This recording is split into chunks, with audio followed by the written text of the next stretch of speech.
اب بیکورڈ دیکھنے سے ہائنڈ سائڈ میں آپ سمجھتے ہیں کہ جماعت اسلامی کا فیصلہ ٹھیک تھا سیاست میں آنے کا، یا وہ پھر دینی لائن پہ لگے رہتے؟ اس میں سوال میں تھوڑی ترمیم کی اجازت چاہوں گا. جماعت اسلامی نے کوئی فیصلہ نہیں کیا تھا، مولانا مودودی نے فیصلہ کیا تھا. مولانا مودودی کا یہ فیصلہ اب ہر لحاظ سے ثابت ہو چکا ہے کہ صحیح نہیں.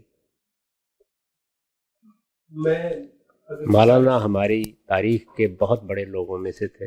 ان کا بڑا غیر معمولی کنٹریبیوشن ہے اسلامی فکر میں، اور انہوں نے بہت سے موضوعات پر بڑا غیر معمولی کام بھی کیا ہے.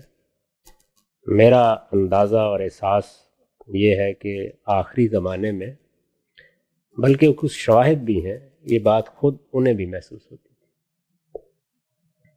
تو اقبال کے جو شعر ہے اس حوالے سے، اس کو پھر کس طرح سے لیں گے؟ جلال پادشاہی ہو کہ جمہوری تماشا ہو، جدا ہو دی سیاست سے تو رہ جاتی ہے چنگیزی، اس کو پھر کس حوالے سے آپ دیکھیں گے؟ اس کا مطلب میں سمجھنا چاہوں گا. میں ایک طالب علم ہوں.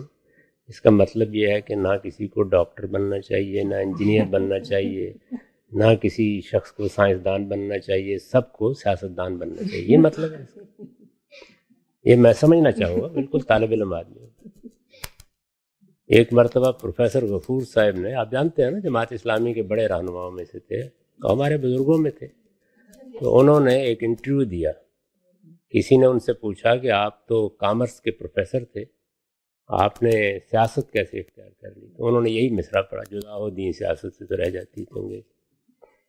یہ میں کبھی سمجھ نہیں سکا. آپ سب لوگ سمجھائیں مجھے کیا مطلب ہے اس کا. یہی مطلب یعنی مولانا سید اللہ صاحب مودودی ایک عالم تھے، بڑے عالم تھے. ان کی بڑی غیر معمولی علمی خدمات ہیں، اور وہ اس سے بھی زیادہ علمی خدمات انجام دے سکتے تھے.